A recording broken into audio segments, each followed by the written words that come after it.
नमस्कार, शाम के 5 बजने को हैं। दंगल में आप सभी का स्वागत है। आपके साथ मैं हूं चित्रा त्रिपाठी। राजधानी दिल्ली में एनडीएमसी कन्वेंशन सेंटर में इस वक्त मेरी मौजूदगी है। मेरे पीछे आप देख रहे हैं 2 दिनों की राष्ट्रीय कार्यकारिणी भारतीय जनता पार्टी की, जिसमें 2023 के 9 से 10 राज्यों के विधानसभा चुनाव में प्रचंड बहुमत हासिल करने का संकल्प लिया गया। तो वहीं 2024 के लिए भी हुंकार यहां से भरी जा रही है। बीजेपी का ये दावा है कि जिस तरह का प्रदर्शन उसने गुजरात के विधानसभा चुनावों में किया है, इस बार तमाम रिकॉर्ड्स टूटेंगे। न सिर्फ 2023 में वो विधानसभा में प्रचंड बहुमत हासिल करेगी, चाहे मध्य प्रदेश हो, राजस्थान हो, छत्तीसगढ़ हो, कर्नाटका हो या फिर उत्तर पूर्व के राज्यों हो, बल्कि इसके अलावा 1984 का जो कांग्रेस पार्टी का 404 सीटों पर जीतने का रिकॉर्ड रहा है, बीजेपी दम ये भर रही है कि इस बार तमाम रिकॉर्ड ध्वस्त हो जाएंगे 2024 के चुनाव में। और उसी लक्ष्य को हासिल करने के लिए आपको बताते चले, कुछ देर पहले ही बीजेपी के राष्ट्रीय अध्यक्ष जेपी नड्डा का कार्यकाल तकरीबन 1.5 साल के लिए और बढ़ा दिया गया है। जून 2024 तक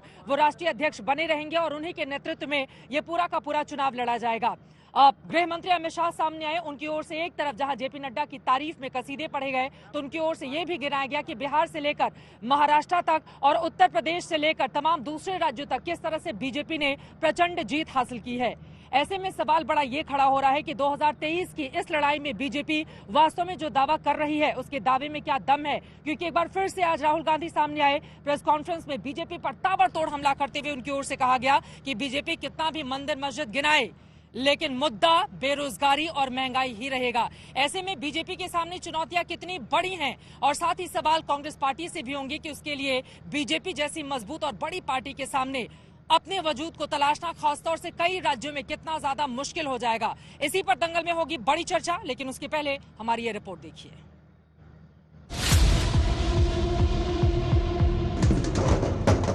दिल्ली में बीजेपी का महामंथन चला तो पंजाब में कांग्रेस पार्टी सड़क पर तैयारी करती दिखी। दिल्ली में बीजेपी ने 2023 के सेमीफाइनल और 2024 के मेगा फाइनल की जंग का रोड मैप तैयार किया, तो पंजाब से राहुल ने भी अपनी लड़ाई के मोर्चे गिना दिए।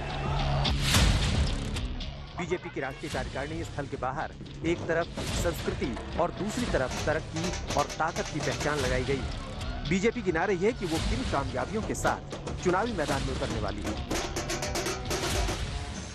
पिछले 8 सालों में विशेष करके आर्थिक पक्ष हो या उस आर्थिक नीतियों के कारण उत्पन्न सामाजिक प्रभाव हो, जिसमें समाज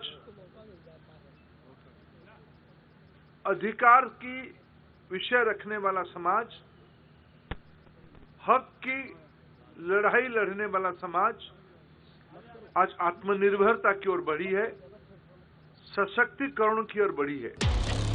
बीजेपी पिछले 8 साल के कामकाज और कामयाबियों का जिक्र मतदाताओं के बीच करना चाहती है। उनमें तीर्थों, मंदिरों और धार्मिक कॉरिडोर से लेकर 23 लाख करोड़ के डीबीटी ट्रांसफर तक और 100 से ज्यादा यूनिकॉर्न स्टार्ट वाली कंपनियों से लेकर डिजिटल ट्रांजैक्शन के वर्ल्ड लीडर तक वाले भारत की चर्चा कर रही है। ये कहा जा रहा था कि दिल्ली से 1 रुपया भेजे तो गरीब की जेब में 15 पैसा जाता था। आज 1 रुपया भेजे तो चंद मिनट के अंदर उसके जेब में 1 रुपया चला जाता है, जिसके हिसाब में आपके सामने मोदी जी की 8 साल की उपलब्धि को गिनाते हुए दे रहा हूं। 22.6 लाख करोड़ रुपया पिछले दिनों में गया है। और बीजेपी इन्हीं मुद्दों और कामयाबियों के बूते 2023 में होने वाले 10 राज्यों के विधानसभा चुनावों से लेकर 2024 के आम चुनाव तक का टारगेट फिक्स कर रही है। लेकिन दूसरी तरफ कांग्रेस के अपने दावे, अपनी तैयारी। आज राहुल गांधी देश में बेरोजगारी की बढ़ती दर को मुद्दा बताते हैं, देश में बढ़ती नफरत के माहौल को मुद्दा बताते हैं, किसानों की आमदनी को मुद्दा बताते हैं और 21 अमीरों के पास 70% संपत्ति की असमानता को मुद्दा बताते हैं। राहुल गांधी ने तो ट्वीट करके ये भी दावा किया कि भारत की आबादी के 50% गरीब 64% जीएसटी देते हैं, जबकि 10% अमीर आबादी सिर्फ 3% जीएसटी ही देती है। इसी बीच वर्ल्ड इकोनॉमिक फोरम में जारी की गई सर्वाइवल ऑफ द रिचेस्ट नाम की रिपोर्ट में दावा किया गया है कि भारत के 1% अमीरों के पास देश की संपत्ति का 40% से अधिक हिस्सा है, जबकि आधे के नीचे की 50% आबादी के पास सिर्फ 3% हिस्सा है।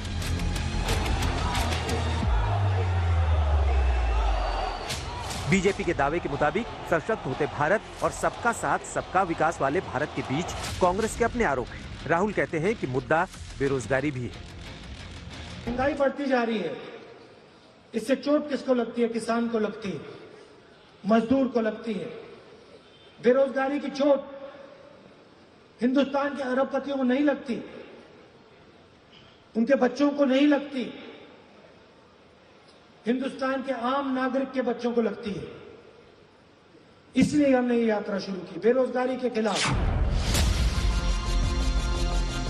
वैसे कांग्रेस पार्टी ने भारत जोड़ो यात्रा नफरत मिटाने और मोहब्बत बढ़ाने के लिए शुरू की थी, लेकिन चुनावी मोर्चे पर राहुल गांधी नौजवान और किसानों की बातें कर रहे हैं। किसानों के लिए तो वादे भी कर रहे हैं।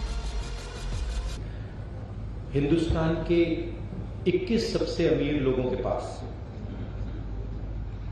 उतना ही धन है जितना 70 करोड़ हिंदुस्तानियों के पास है, पहला आंकड़ा। और दूसरा आंकड़ा, हिंदुस्तान के सबसे अमीर 1% के पास हिंदुस्तान का 40% धन है। तो ये हिंदुस्तान की जो इनइक्वालिटी है उसके आंकड़े हैं और इन चीजों के खिलाफ हमने ये यात्रा शुरू की। अब देखना होगा कि 2023 में देश के जिन 10 राज्यों में चुनाव है उनमें 5 बड़े राज्यों की बात की जाए तो राजस्थान में कांग्रेस सत्ता में है, बीजेपी को लड़ाई लड़नी है। मध्य प्रदेश में बीजेपी सत्ता में है, कांग्रेस को लड़ाई लड़नी है। छत्तीसगढ़ में भी कांग्रेस सत्ता में है, बीजेपी को लड़ाई लड़नी है। कर्नाटक में बीजेपी सत्ता में है, कांग्रेस को लड़ाई लड़नी है। तेलंगाना में बीजेपी और कांग्रेस दोनों को टीआरएस से मुकाबला करना है। इसके अलावा त्रिपुरा, मिजोरम, मेघालय और नागालैंड में भी चुनावी टक्कर होगी। लेकिन देश की जनता, राज्यों के मतदाता कांग्रेस के वादों पर भरोसा करेंगे या बीजेपी के दावों पर? इसका सेमीफाइनल इम्तिहान इसी साल और फाइनल इम्तिहान अगले साल हो जाएगा। हिमांशु मिश्रा, दिल्ली, आज तक। 2023 का रण बेहद भीषण होने वाला है, लेकिन तैयारी 2024 को लेकर दोनों ही पार्टियों की ओर से की जा रही है। एक तरफ राहुल गांधी की भारत जोड़ो यात्रा चल रही है, तो वहीं दूसरी तरफ बीजेपी की राष्ट्रीय कार्यकारिणी की दिल्ली में ये अहम बैठक, जिसमें आज सबसे बड़ा फैसला लिया गया। जेपी नड्डा का कार्यकाल अगले 1.5 सालों तक के लिए बढ़ा दिया गया है। इस पर गृह मंत्री अमित शाह ने मीडिया को क्या दी है जानकारी, और जेपी नड्डा के नेतृत्व पर किस तरह से भरोसा जताते हुए आगे जीत का शंखनाद कर रहे हैं अमित शाह, उनको सुनते हैं, उसके बाद चर्चा में आगे बढ़ेंगे। हम चुनाव के पहले नई सदस्यता करते हैं। हमारी सदस्यता का कार्यकाल 6 साल का होता है। 6 साल जब समाप्त होते हैं तब पूरी सदस्यता नए सिरे से होती है, और जब 6 साल नहीं होते हैं तब इसमें सदस्यों की बढ़ोतरी के साथ बूथ को, मंडल को और जिले को वैधानिक मान्यता मिलती है। कोविड की महामारी के कारण ये सदस्यता का हमारा अभियान समय पर हो नहीं पाया, और जब सदस्यता नहीं होती है, बूथ से राष्ट्रीय अध्यक्ष तक के बाकी के चुनाव नहीं होते हैं, तब राष्ट्रीय अध्यक्ष चुनना संवैधानिक रूप से संभव ही नहीं है। कई बार भूतकाल में भी इस प्रकार के अलग अलग मौकों के कारण राष्ट्रीय अध्यक्ष के कार्यकाल को एक्सटेंशन दिया गया। इसी परंपरा का अनुसरण करते हुए श्री जगत प्रकाश नड्डा जी को राष्ट्रीय कार्यकारिणी ने आज सर्वानुमत प्रस्ताव किया है। श्री राजनाथ सिंह जी ने इस प्रस्ताव को रखा और सभी भारतीय जनता पार्टी के सदस्यों ने इसको हर्ष ध्वनि के साथ सर्वानुमत से स्वीकार किया है कि जगत प्रकाश नड्डा जी को जून 2024 तक भारतीय जनता पार्टी के अध्यक्ष के रूप में इनके कार्यकाल को बढ़ोतरी की जाए। बीजेपी की राष्ट्रीय कार्यकारिणी ने जेपी नड्डा पर एक बार फिर से भरोसा जताया है। 1.5 सालों तक के लिए उनके कार्यकाल को बढ़ा दिया गया है। दंगल में कई ऐसे मुद्दे हैं जिसको लेकर चर्चा में आगे बढ़ेंगे। खास मेहमान जुड़ चुके हैं, उनका परिचय आपसे करवा देती हूं। अखिलेश प्रताप सिंह जी, कांग्रेस पार्टी के प्रवक्ता, इस वक्त हमारे साथ जुड़ चुके हैं। अब दिजेश अवस्थी जी, पॉलिटिकल एनालिस्ट, हमारे साथ मौजूद हैं। आनंद दुबे जी, शिवसेना के आप स्पोक्स पर्सन हैं, आप भी हमारे साथ मौजूद हैं। जोई विश्वास, टीएमसी के आप प्रवक्ता हैं, आप भी जुड़ चुकी हैं। और प्रेम शुक्ला जी हमारे साथ भारतीय जनता पार्टी के प्रवक्ता भी कुछ ही देर में आपको टीवी स्क्रीन पर दिखाई देंगे। लेकिन अखिलेश जी, सबसे पहले शुरुआत आपसे ही करते हुए, अब जेपी नड्डा का ही नेतृत्व था जिसने कमाल का प्रदर्शन किया। गुजरात में 156 सीटें भारतीय जनता पार्टी ने हासिल की हैं और अब बीजेपी 2023 और 24 के तमाम रिकॉर्ड ध्वस्त करने की तैयारी कर रही है उनके नेतृत्व में। कैसे देख रहे हैं आप? चलिए, अच्छा है आपने माना कि नड्डा जी का चमत्कारिक व्यक्तित्व ने गुजरात में चुनाव जिताया, मोदी जी का नहीं। ये सत्य है और देश भी यही मान रहा है कि मोदी जी का चमत्कारिक व्यक्तित्व नहीं रहा है। और खासतौर से मोदी जी अब देश में नहीं, सिर्फ एक गुजरात तक ही उनका ऑरा सिमट के रह गया है। और ये कोई आश्चर्यजनक निर्णय नहीं है बीजेपी का जो आज का राष्ट्रीय अध्यक्ष का नाम का घोषणा हुआ है, क्योंकि बीजेपी और लोकतंत्र दोनों दो ध्रुव हैं, दोनों दो छोर हैं। ये दोनों एक साथ नहीं रह सकते।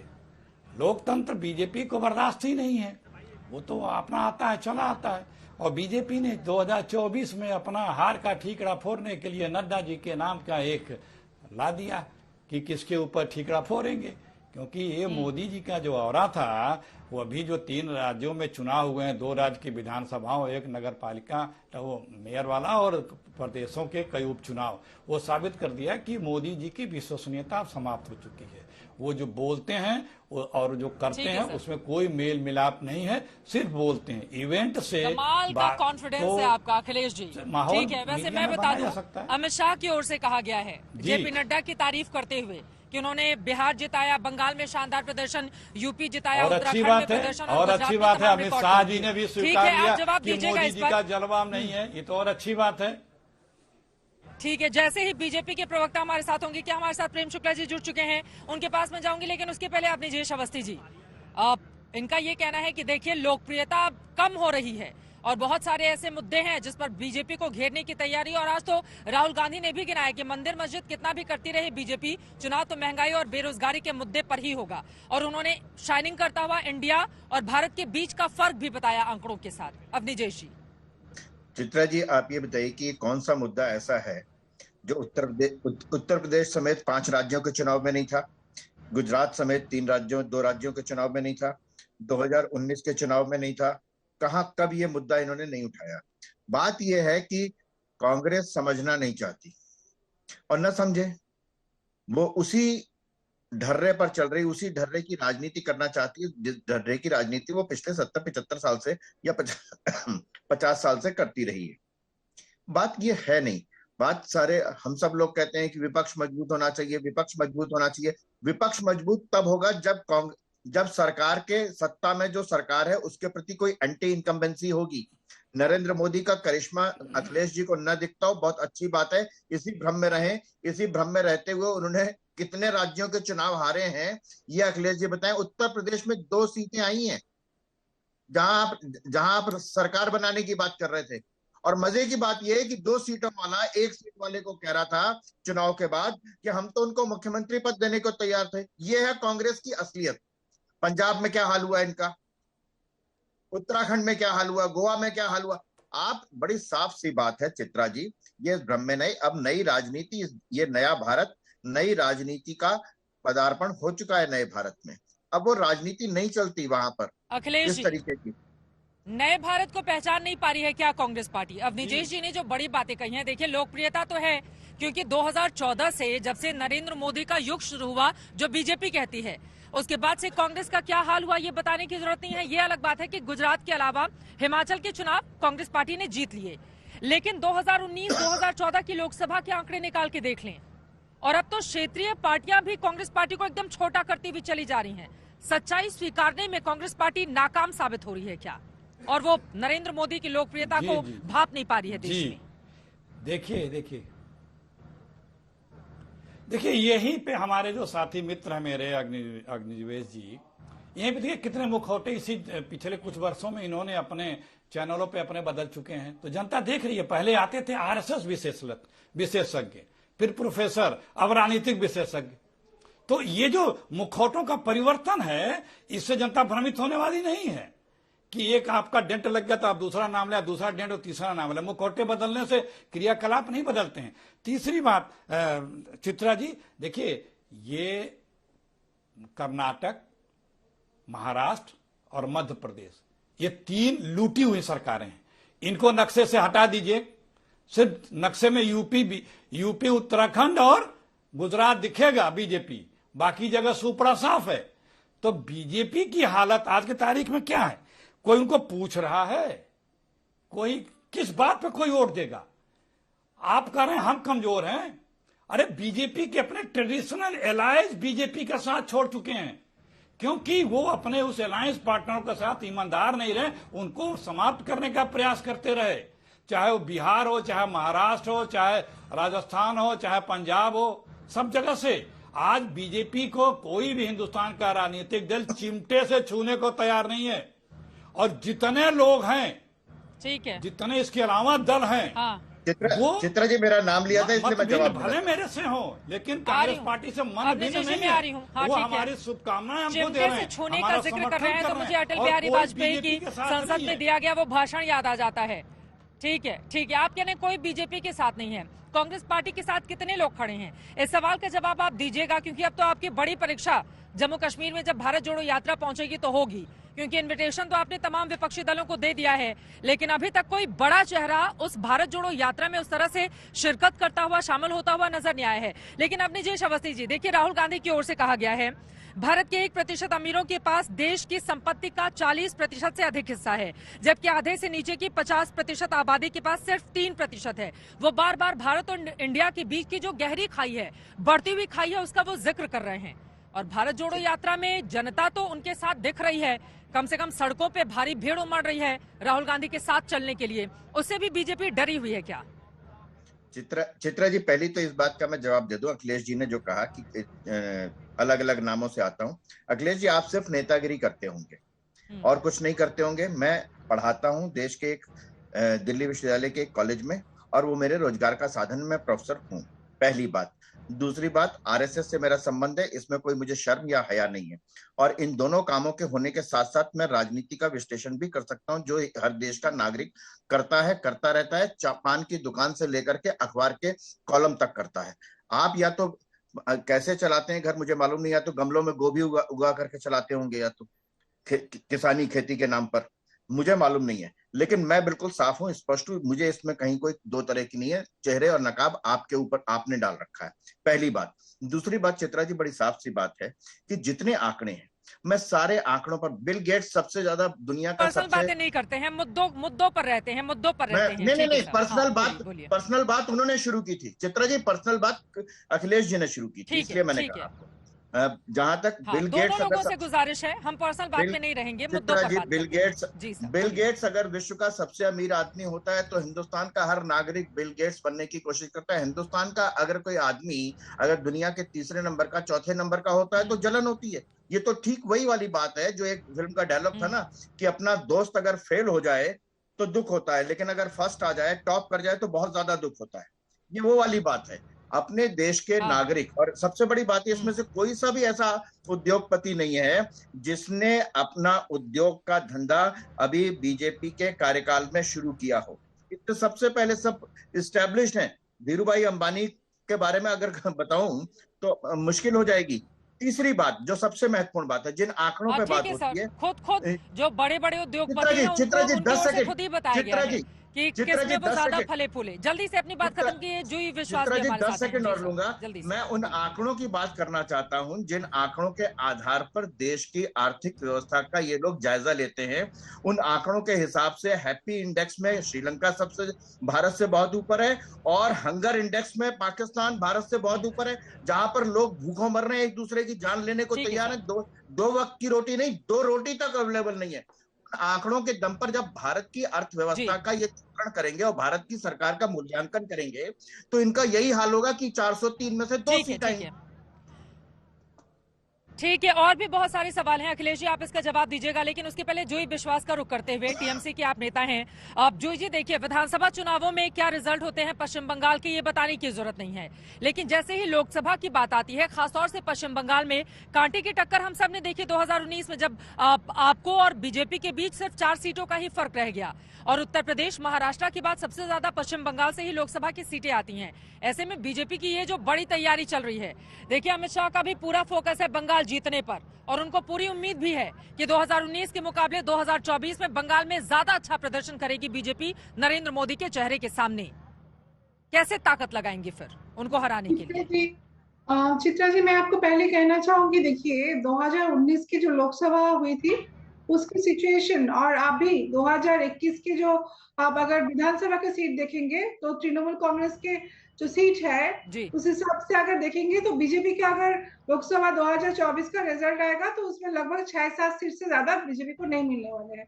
तो अभी हम लोग सीट के बाद तो बाद में करेंगे, वो तो लोगों का राय सामने आएगा तब हम लोगों को पता चलेगा।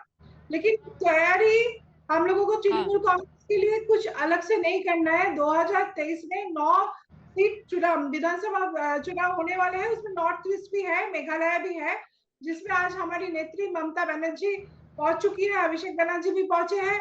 तो हम लोग बस लोगों को यही बोलेंगे कि देखिए, जो भी जिनको चुनना है ऐसे पार्टी को चुनिए जो कम्युनल पॉलिटिक्स नहीं करे, जो हिंदू धर्म, गरीब कल्याण और सुरक्षा, ये सबसे बड़ा मुद्दा बनाकर बीजेपी चुनाव लड़ने जा रही है। और उसके पास धर्म की ध्वजा तो है ही, वो बार बार राम मंदिर गिनाती है, विश्वनाथ कॉरिडोर गिनाती है, उज्जैन में जो कॉरिडोर बना वो गिनाती है। उस चुनाव के जो मुद्दे होने चाहिए, उस चुनाव के मुद्दे होना चाहिए बेरोजगारी, उसमें मुद्दे होने चाहिए कैसे वुमेन एम्पावरमेंट किया जाए, क्योंकि नॉर्थ ईस्ट के जो स्टेट्स है वो काफी गरीब, वहाँ पर गरीब स्टेट्स भी है, वहाँ पर महिला की सुरक्षा एक बहुत बड़ा सवाल है, उसमें महिलाओं के रोजगार बड़ा सवाल है। आपका सवाल महत्वपूर्ण है। देखिए, जैसे ही बीजेपी के नेता जुड़ेंगे उनसे इस सवाल का जवाब मैं लूंगी। बेरोजगारी और महंगाई तो महत्वपूर्ण है, लेकिन 2021 के विधानसभा चुनाव में पश्चिम बंगाल में जब ममता दीदी की ओर से चंडी पाठ किया जाता है तो उसको लेकर भी बड़े सारे सवाल खड़े होते हैं। धर्म को वहां पर आपको भी थामने की जरूरत बीजेपी के सामने आ गई थी ना। बीजेपी के नेता जुड़ेंगे, मैं उसे जवाब जी जाते हैं। हम लोग सारे धर्म स्थान में जाते हैं, लेकिन धर्म के नाम पे हम लोग वोट नहीं मांगते हैं। हम लोग बोले हैं जो यहाँ पर जो विकास के काम स्टेट में किया है ममता दी ने, उस विकास के आधार में वोट कीजिए। अभी हम लोगों को पंचायत इलेक्शन भी आने वाला है 2023 में, तो उसका परिणाम भी सारा देश देखेगा। तो हम लोग सिर्फ इतना ही बोल रहे हैं कि देखिए, आज हम 2 राज्यों में, गोवा में और त्रिपुरा में हम लोग हार चुके हैं, लेकिन हम लोग कमिटेड है वहाँ पर भी लोगों के लिए। हम लोग सारे नॉर्थ ईस्ट में एक सवाल का जल्दी से आप जवाब दे दीजिए, उसके बाद आनंद दुबे जी मैं फौरन आपके पास आ रही हूँ। ठीक है। जोई विश्वास जी, राहुल गांधी की भारत जोड़ो यात्रा में तमाम विपक्षी दलों को जो एक विचारधारा वाले हैं सभी को इनवाइट किया गया है। ममता बनर्जी पहुंचेंगी क्या जम्मू कश्मीर? देखिए, मैं आपसे कहना चाहूंगी चित्रा जी, पहले तो कांग्रेस को एक स्टैंड लेना पड़ेगा।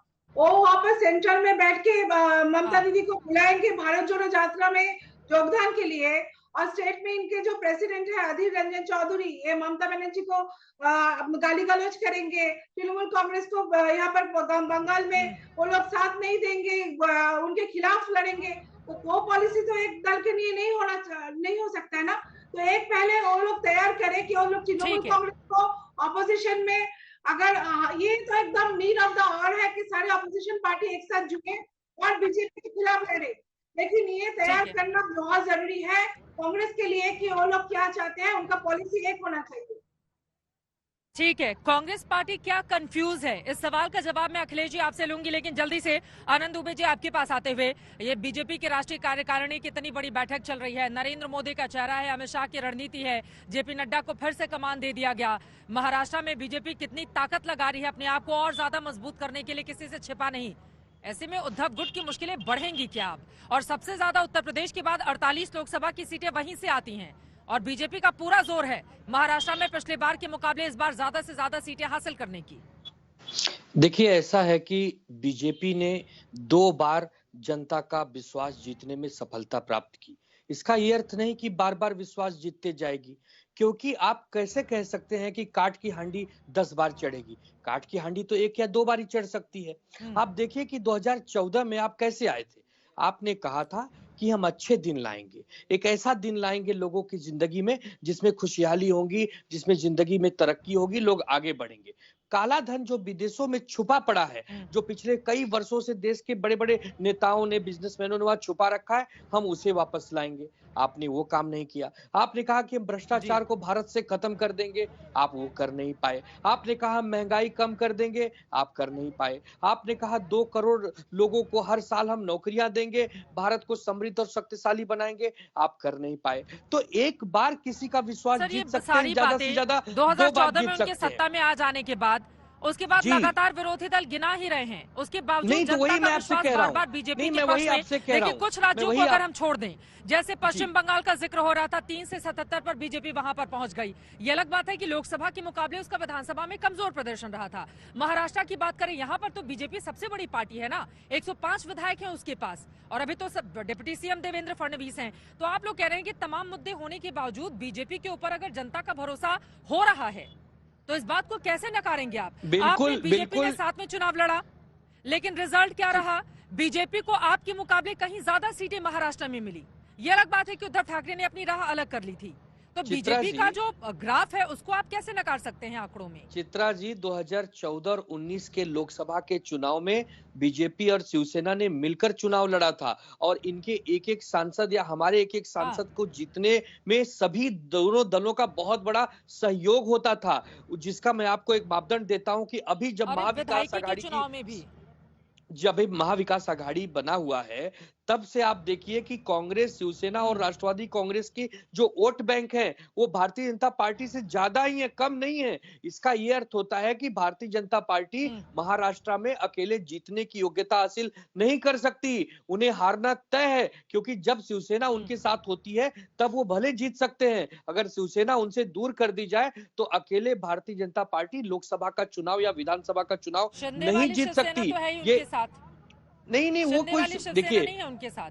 अरे भाई उनकी संख्या कितनी कम है। आप लेजिस्लेचर को मत पकड़िए, आप चुने हुए लोगों को मत पकड़िए। पार्टी का जो वोटर और कार्यकर्ता जो है वो असली शिवसेना के साथ है। आप कह रहे हैं कि शिंदे वाली शिवसेना को काउंट मत कीजिए। हाँ। तो नहीं तो सरकार बदल देना क्या कोई मापदंड होता है तरक्की का? ऐसा तो नहीं है। आप तो मध्य प्रदेश में भी चोरी से आ जाते हैं, गोवा में आ जाते हैं, कर्नाटक में आ जाते हैं, महाराष्ट्र में आ जाते हैं। इसका अर्थ ये नहीं होता कि आप हर जगह लोकप्रिय होते हैं। यदि आप लोकप्रिय हैं तो 2/3 से ज्यादा बहुमत लेके आना चाहिए। आप पर भी लागू होती है ना कि बीजेपी के साथ चुनाव लड़कर और फिर मुख्यमंत्री की कुर्सी को लेकर दोनों में ऐसा टकराव होता है कि दोनों अपनी राहें अलग कर लेती हैं। उद्धव ठाकरे कांग्रेस जैसी पार्टी से जाकर अगर गठबंधन करती है तो सबके ऊपर वही लागू होता है। देखिए बीजेपी के नेता का इंतजार है हमें, जैसे उनकी प्रवक्ता जुड़ेंगे मैं फौरन उनके पास आऊंगी, मैं लौटूंगी। आपने महत्वपूर्ण सवाल खड़े किए हैं। अब निजेश जी, चूंकि आज आप ही हैं बीजेपी की विचारधारा की बात यहाँ पर करने वाले, ऐसे में जो बातें जुई विश्वास और आनंद दुबे जी की ओर से कही जा रही हैं उस पर आप जवाब दीजिए।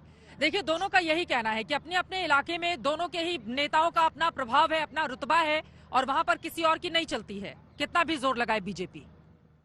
चित्रा जी, जो लोग ये कहते हैं कि चुने हुए लोगों का कोई मतलब नहीं होता, तो मतलब किसका होता है? एक बात।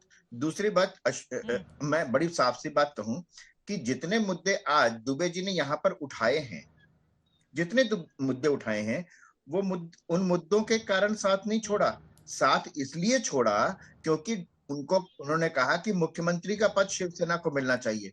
भाजपा के पास शिवसेना से दुगनी सीटें थी और शिवसेना अभी भाजपा के साथ है, भाजपा के साथ ही है। आपका एक गुट है, उद्धव गुट, जिसमें 2-3-4 सांसद होंगे और कुछ विधायक होंगे, 8-10 इतने ही रह गए हैं, और वो भी रहने वाले नहीं है साथ में। तो इस हकीकत को, इस यथार्थ को आनंद दुबे जी ना पहचाने तो बहुत अच्छी बात है, उनको मुबारक हो। ये वो शिवसेना है जो शिवाजी के अपमान पर राज्यपाल के पास जाती है, लेकिन स्वतंत्र वीर सावरकर के अपमान पर राहुल गांधी से एक सवाल तक नहीं पूछती। ये विचारधारा की बात करते हैं। ये सत्ता के लोलुप, सत्ता के गुलाम, मुख्यमंत्री पद तक बैठ करके सिर्फ पैसे कमाने वाले लोग, और आम जनता को जिस तरीके से वहां पर इन्होंने तानाशाही की है, जिस तरीके से इनके मंत्री आज तक जेल में हैं इनके मंत्री। ठीक है, ये हकीकत है। जल्दी से जवाब दे दीजिए। उसके बाद शाहना एनसी हमारे साथ बीजेपी से जुड़ चुकी है, उनके पास में जाऊंगी। आनंद दुबे जी जल्दी से। चित्रा जी, ये अभी भविष्यवक्ता जी बता रहे हैं कि चुने हुए लोगों का ज्यादा महत्व है, तो चुन के लोगों को लाया किसने? उनको सिंबल किसने दिया? उनको तीर कमान का चुनाव चिन्ह किसने दिया? बी फॉर्म पे सिग्नेचर किसने किया? अपनी पार्टी का टिकट किसने दिया? गद्दारी करने के लिए, धोखेबाजी करने के लिए, चुन के आने के बाद सरकार बनाने के लिए? ऐसे लोगों को आप लोग अपने नजदीक लाते हो और उसके बाद महाशक्ति बनते हो। ठीक है, आपकी बात हो गई आनंद जी। शाहना एनसी हमारे साथ जुड़ चुकी है, मैं लौट रही हूँ सर। शाहना एनसी हमारे साथ बीजेपी की नेता आ चुकी हैं। शाहना एनसी जी, यहाँ पर जितने भी विरोधी दलों के प्रवक्ता बैठे हुए हैं, सबका यही कहना है, महंगाई है, बेरोजगारी है, गरीब और अमीर के बीच असमानता है, ये तमाम वो मुद्दे हैं जिस पर बीजेपी के लिए आगे की राह मुश्किल होने वाली है, और जिस लोकप्रियता को बार बार गिनाती है बीजेपी, अब वो दौर खत्म हो गया। कैसे जवाब देंगे आप इसका? सबसे पहले तो चित्रा जी, मैं दुबे जी को कहना चाहती हूँ, वो बात कर रहे हैं कि किसका सिंबल पे जीत के आए। अरे आप किसके फोटो पे जीत के आए ये तो बताएं। जब आपने नरेंद्र मोदी जी के नाम पे लोकसभा के इलेक्शंस चुने, आपने विधानसभा के इलेक्शंस चुने, आप चुन के आए, वहां पता चलता है कि ब्याह हो गया है और शादी के मंडप से जो दूल्हा दुल्हन खड़े हैं वहां दुल्हन भाग जाती है कांग्रेस एनसीपी के साथ। क्या विचारधारा की बात कर रहे हैं आप? क्या आइडियोलॉजी की बात कर रहे हैं आप? बताइए, आपका क्या है ऑफिशियल स्टेटस शिवाजी महाराज को लेके? क्या है आपका आइडियोलॉजी वीर सावरकर को लेके? हर बार तो आप कॉम्प्रोमाइज की राजनीति करते हैं कांग्रेस के साथ। जी मुझे आप जीतते हैं मोदी जी के नाम पे, ये समझ एक बार उनकी बात हो जाए, और जब चित्रा जी आप सत्ता के मोह माया के लिए इतने लालची हैं कि आप कांग्रेस एनसीपी जैसे भ्रष्ट सरकारों के साथ, आप खुद जो भ्रष्टाचार के प्रतीक है, वहां आपके विधायक तंग होके बाहर निकल के आते हैं, तो उनको पूछिए कि क्या है उनका प्रॉब्लम नेतृत्व को लेके, स्थिरता को लेके, विजन प्लान को लेके। जो स्वीकारता है तो वो स्वीकारता है नरेंद्र मोदी जी का, स्वीकारता जी है देवेंद्र फडणवीस जी का, स्वीकारता है भारतीय जनता पार्टी के विजन प्लान को लेके। और जनता सब कुछ जानती है, महाराष्ट्र की जनता तो बहुत ही सक्रिय रूप से जानते हैं कि कौन है भ्रष्ट, कौन नोट कमा रहे हैं, छपा रहे हैं, और कौन सही मायने में काम करना चाहते हैं। तो जब मोदी जी के बात होती है तो विश्व भर में आज उनके नाम को लेके इतना सम्मान है। जानते हैं कि ये एक राष्ट्रवाद है जो सही मायने में सिर्फ इलेक्शन नहीं लड़ते हैं, लेकिन जनप्रतिनिधि करते हैं प्रधान सेवक के रूप में। और वो प्रधान सेवक जब स्थिरता देते हैं, विजन प्लान देते हैं, तो लोग क्यों नहीं वोट करेंगे मोदी जी को? और मोदी जी के साथ जो भी कोई अलायंस सीधे आपके पास आते हैं, वो कह रही है कि विश्व नेता के तौर पर नरेंद्र मोदी ने अपनी जगह बना ली है और हिंदुस्तान में भी उनके कद का कोई नेता है नहीं। अच्छा, ऐसे में राहुल गांधी कैसे चुनौती बन पाएंगे नरेंद्र मोदी के लिए? राहुल गांधी से ही मीलों पीछे हैं मोदी जी। किस मामले में मोदी जी हैं बराबरी? किस मामले में उनकी बराबरी है? झूठ बोलने में? किस मामले में? देश की इकोनॉमी ठीक करने में? पड़ोसी राज्यों से जो हमारे ऊपर कब्जा करते जा रहे उसमें? किस मामले में? स्टूडियो में बोल देने से, स्टूडियो में बोल देने से आज बीच में प्लीज, बीच में नहीं, बड़ी बातें बीच में नहीं, इनको साइलेंट करिए, बीच में नहीं, डिस्टर्बिंग एलिमेंट। बातें सही बातें चुभती हैं, थोड़ा ध्यान से और सुनिए। अगर इनमें ताकत होती भाई इन्हीं से बात करा लो, पीसीआर वाले मेरे भैया। बड़ी अर्थव्यवस्था बन चुका है हिंदुस्तान, इंग्लैंड को पीछे छोड़कर। पहले भी था और दुनिया हम सब 90 लाख 1,10,000 करोड़ 110 लाख करोड़ रुपया कर्जा लिया मोदी जी ने। अभी एक एक करके गिना के बता रहा हूँ इकोनॉमी का क्या हाल है। कर्जा लेकर के अपने मित्रों का कर्जा माफ कर रहे हैं। मुझे मौका दीजिए। 14 लाख करोड़ रुपए अपने मित्रों का कर्जा माफ किया है, 12 लाख करोड़ रुपए एनपीए में गया है। इस तरह से बहस नहीं होगी, इस तरह से बहस नहीं होगी। एक एक करके बोलिए। देखिए ठीक है सर, वो नहीं बोलेंगे, जल्दी से अपनी बात आज अगर वो जवाब देना चाहती हैं तो इनके साथ ही इनके साथ होते, ये इनके साथ ही इनका साथ छोड़ के भाग रहे। इसका मतलब मोदी जी आज डूबता हुआ जहाज हैं, इसमें कोई दो राय नहीं है। आज उनके चेहरे पे उनके साथ नहीं है तो भी वो 303 सीटें लेकर आ रहे हैं लोकसभा में। थोड़ा तथ्यों पर रहते हैं ना अखिलेश जी। अखिलेश जी देखिए, आपको बहुत चुभती हैं बातें, लेकिन थोड़ा सा तथ्यों पर बात करेंगे ना। थोड़ा सुन तो लीजिए, थोड़ा तथ्यों और तर्कों पर बात करते हैं, आंकड़ों के साथ बात करते हैं। अखिलेश जी, आप कह रहे हैं उनके साथ उनको छोड़कर जा रहे हैं, तो अभी वो 303 सीटों के साथ लोकसभा जीत कर आ रही है। चित्रा जी मुझे 30 सेकंड दीजिए प्लीज। अरे 303 सीट, एक बार उनकी बात पूरी हो जाए। 303 सीट लेके आए थे चित्रा जी। 303 जीत के आए थे। लॉन्ग एगो जिसको बोलते हैं। आज के तारीख में गुजरात तक सिमट के रह गए हैं। और महाराष्ट्र की बड़ी बात हुई। महाराष्ट्र का एक उपचुनाव लड़ने की ताकत जिस सत्तारूढ़ गठबंधन में नहीं है, वो वहां की क्या बात करेगा। और अभी बता रहे थे महाराष्ट्र का कि हम मुख्यमंत्री शिवसेना मांग रही थी, कम सीट थी, लेकिन उसी कम सीट वाले को तो आपने मुख्यमंत्री बनाया और भ्रष्टाचार की बात करते हो। जिस शिवसेना के मंत्री पे हटाया गया था और जिसके हटाने की बात आंदोलन बीजेपी कर रही थी, उसको हटाया गया और उसको अपने मंत्री बनाया। ठीक है, ये आपकी ठीक है सर। अब मैं जवाब ले लेती हूँ शाहनवाज जी से। देखिए, जुमले गढ़ देने से कोई सत्ता में आने के लिए हकदार नहीं हो जाता है। शाहनवाज जी 2019 के जुमले थे मोदी जी का, उसका आज जिक्र क्यों नहीं हो रहा है? क्या बात कर रहे हैं? 2019 के जो जुमले थे मोदी जी के, वो किनारे हो गए। अभी आप उनको चुप करवाए चित्रा जी, ये सही नहीं है। उनकी नैया तो डूब चुकी है। अखिलेश जी, अब उनकी बात सुन लीजिए। अखिलेश जी प्लीज उनकी बात सुन लीजिए। एक एक करके बोलेंगे तो लोगों को ज्यादा समझ में आएगा। शाहनवाज जी अपनी बात रखिए। चित्रा जी, उनकी तो नैया डूब चुकी है। उनको पता है, वो भारत जोड़ो यात्रा की बात करते हैं। यहाँ तो कांग्रेस तोड़ो तो हो भी गया है। उनके पास अभी रीजनल पार्टी का भी स्टेटस नहीं रहा। आप मुझे बताएं कि जब मोदी जी काम करते हैं तो आपको आपत्ति होती है, आप बार बार टिप्पणी करते हैं। आप विश्व भर में चर्चा कीजिए कि भारत का स्तर कहाँ है, भारत का सम्मान कहाँ है। आप यूरोपियन इकोनॉमीज को देख लीजिए, कैसे रिसेशन को हिट किया है और कैसे भारत एक एडवर्सरी कोविड के समय भी कैसे इसको अपॉर्चुनिटी निकाल के बताता है, विश्व भर में वैक्सीन को लेके जाता है। सबसे ज्यादा उद्योग के क्षेत्र के जो स्टार्टअप्स है, यूनिकॉर्न्स है, फर्स्ट जनरेशनल सक्सेस स्टोरीज है एस्पिरेशनल इंडिया के, डावोस के में आप देखिए भारत को क्या सम्मान मिल रहा है। इसका श्रेय जाता है नरेंद्र मोदी जी को। और जो आपको सबसे पहले तो इंट्रोस्पेक्शन कीजिए कि आपके कांग्रेस पार्टी में कौन बचा है, कौन बचा है जो लड़ नहीं रहा है, और कौन बचा है जो आपके नेतृत्व जो सिर्फ एक परिवार तक सीमित है उसको स्वीकार करते हैं। भारतीय जनता पार्टी 14 से देख लीजिए कितने नेताओं ने कांग्रेस पार्टी का साथ छोड़ा है। सबसे बड़ा राजनीतिक अपनी प्रशंसा के मुझे बताएं, और जनता तय करती है कि शाहनवाज जी अब सुन लेते हैं। और जो जीता वही। शाहनवाज जी अब सुन लेते हैं प्लीज। ठीक है, बेरोजगारी ठीक है। अखिलेश जी जल्दी से। कहाँ है? सीमाओं पे तनाव किस स्थिति में है? हमारे सारे मुद्दे का क्या हाल है? अखिलेश जी, आप जिस उत्तर प्रदेश से आते हैं, अखिलेश जी आप जिस यूपी से आते हैं, वहाँ पर कांग्रेस पार्टी की बातें क्यों नहीं जनता को समझ में आती हैं? ये लड़की हूँ, लड़ सकती हूँ, वहाँ पे लगातार आप लोग लगे रहे। 403 में से अगर 2 सीटें जीत कर आएगी देश के सबसे बड़े सूबे में कांग्रेस पार्टी। भारत सरकार के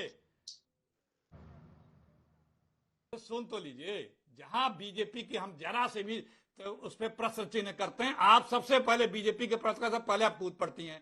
ये उत्तर प्रदेश का आंकड़ा है, नीचे से पहले ये आदत पड़ गई है और इस वजह से मीडिया वालों पर पलटकर जवाब देने से कुछ होगा नहीं सर। आप आंकड़े पर रहिए ना, मैं आपसे आंकड़ा पूछ रही हूँ।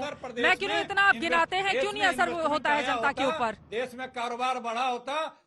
हाँ, जवाब तो देने दीजिए। फिर वही बात आ गई, हम कह रहे हैं कि अगर उत्तर प्रदेश में कहीं पे कुछ विकास हुआ होता। आप ये सारे आंकड़े गिनाते रहते हैं। 156 सीटें आ जाती हैं बीजेपी की गुजरात में। आप सारे आंकड़े गिनाते रहते हैं, 2 पर कांग्रेस आ जाती है और 250 से ज्यादा उत्तर प्रदेश में हासिल कर लेती है बीजेपी। चित्रा जी, 27 साल बाद 4% आपका वोट शेयर बढ़ता है। क्या ये लोग आप झूठ बोल के कई बार नहीं भरमा सकते, लोग समझ चुके हैं। बोल रहे हैं आप, बीच में क्यों बोले? मैंने आपके बीच में तो बोला नहीं। शाहनवाज जी नहीं बात कर रहे हैं, लेकिन आप तो बीच मैंने आपके बोला नहीं, आप बोलेंगे तो फिर भी मैं बोलूंगा, शुरू कर दूंगा, तो कोई फायदा नहीं। 27 साल बाद गुजरात में क्या हुआ? तो झूठ बोल एक एक करके अपनी बात रखिए प्लीज। एक एक करके अपनी बात रखिए प्लीज। एक एक करके अपनी बात रखिए। एक एक करके आराम से अखिलेश जी, एक एक करके अपनी बात रखेंगे तो दर्शकों को भी समझ में आएगा। देखिए चित्रा जी, सवाल पूछती हूँ देखिए चित्रा जी, मोदी जी जब आए तो पर व्यक्ति हिंदुस्तान में 43,000 रुपए का कर्जा था। आज के तारीख में 1,09,000 रुपए का कर्जा है। हम जब मोदी जी आए उस समय हमारा देश अपर मिडिल इनकम कंट्रीज में गिना जाता था। वर्ल्ड बैंक ने हमें वो स्तर दे रखा था। आदरणीय मोदी जी की कृपा से लोअर मिडिल इनकम कंट्री देश में हम हो गए हैं, जो पाकिस्तान के नीचे भी है। हमारे देश की जीडीपी कितनी है? कम सिकुड़ती जा रही है। 5 ट्रिलियन हुआ। इन्होंने क्या कहा था कि 2022 तक हम देश को कहां पहुंचाएंगे? जब हमारा अमृत काल आएगा, जब 75वां वर्षगांठ मिलेगा, सबको छत हो गया, उस छत में नल हो गया, उन नल में पानी हो गया, जल हो गया, गैस हो गया, सिलेंडर हो गया, किसानों का आय दोगुनी हो गई, बुलेट ट्रेन आ गई, 5 ट्रिलियन इकोनॉमी हो गई, ठीक है। हर खेत को पानी थोड़ा हो आगे गया, बढ़ते हुए हर वक्त घर की को कमी है। जो शौचालय विश्वास जी हो गया, जल्दी से आपका गंगा कमेंट मैया लेते हुए साफ हो गई, अब ये बात तो कुपोषण सच मुक्त हो गया, है कि बीजेपी के पास नरेंद्र मोदी हैं। ठीक है सर, ठीक है सर, ठीक है, ठीक है। ये तमाम आंकड़े आप गिनाते तो हैं, बहुत सारे इसमें से मुद्दे जेन्युइन भी हैं, लेकिन वो लोगों पर असर क्यों नहीं करते अखिलेश जी, यही तो सवाल है। जो विश्वास जी आपके पास आते हुए, अब नरेंद्र मोदी के सामने फिर नेतृत्व किसका होगा विपक्षी दलों में? क्योंकि बीजेपी से लड़ने के लिए एक चेहरा तो चाहिए होगा ना, फिर वो ममता बनर्जी होंगी या फिर राहुल गांधी होंगी? देखिए, मैं पहले भी हमारी नेत्री ममता बनर्जी ने पहले भी कहा है कि 2024 का जो इलेक्शन है ये देश की जनता के साथ बीजेपी का एक बड़ा इलेक्शन हो रहा है। अभी ये स्पेकुलेशन करना बहुत पहले से कि कौन प्रधानमंत्री बनेंगे ये ठीक नहीं है, इसके लिए अभी टाइम है, अभी नीड ऑफ द आवर है। सारे विपक्षियों को एकजुट होना है, सबको एक साथ काम करना है, कुछ कॉमन मिनिमल प्रोग्राम लेना है, देश के कोने कोने में लोगों को समझाने का काम ये हम लोग साथ मिलके करना चाहिए। और जो यहाँ पर बीजेपी के जितने भी इश्यूज थे 2014 में या 2019 में, आज सारे एजेंडा वो लोग फेल कर चुके हैं। तो लोगों का जो नरेंद्र मोदी के ऊपर जो भरोसा था वो भरोसा आज टूट चुके हैं। देश की जनता चाहते हैं चेंज, और नॉर्थ ईस्टर्न जो स्टेट है खास करके मेघालय, त्रिपुरा तो हो गया। ठीक है, आप कह रहे हैं कि देश की जनता चेंज चाहती है, लेकिन क्या वास्तव में ऐसा है? और 2014 ठीक है मैम, ठीक है, वक्त हमें इतने की इजाजत देता है। आप तमाम मेहमानों का बहुत शुक्रिया हमारे साथ दंगल में हिस्सा बनने के लिए। एनडीएमसी कन्वेंशन सेंटर में इस वक्त मेरी मौजूदगी है। प्रधानमंत्री नरेंद्र मोदी का संबोधन खत्म होने के बाद सारे नेता कुछ ही देर में बाहर निकल कर आने वाले हैं। 2024 के लिए बहुत बड़ा लक्ष्य रखा गया है, लेकिन 2023 यानी कि इसी साल के विधानसभा चुनावों के जरिए उनको हासिल करने का ये प्रण है। अब इसमें बीजेपी को कितनी मिलती है सफलता, इस पर रहेगी हमारी नजर। 2023 के प्लान से क्या 2024 में 405 सीटों का लक्ष्य हासिल कर पाएगी बीजेपी? ये सवाल आज दंगल में हमने पूछा था। आपके जो जवाब मिले हैं, 57% लोगों का जवाब हाँ में है, जबकि 43% लोगों का जवाब नहीं में है। राष्ट्रीय कार्यकारिणी दिल्ली में 2 दिनों की जो बैठक चल रही थी उसका समापन हो गया है, और इसी के साथ ही 2023 में 10 राज्यों की विधानसभा चुनाव को जीतने का लक्ष्य और 2024 के लिए अपने लिए इतिहास बनाने की बड़ी चुनौती बीजेपी के सामने है। इसमें कितनी मिलेगी उसे कामयाबी, इस पर लगातार रहेगी आज तक की नजर। इसी के साथ दंगल में दिल्ली के एनडीएमसी कन्वेंशन सेंटर से अभी के लिए बस इतना ही। देश और दुनिया की तमाम खबरों के लिए आप देखते रहिए आज तक।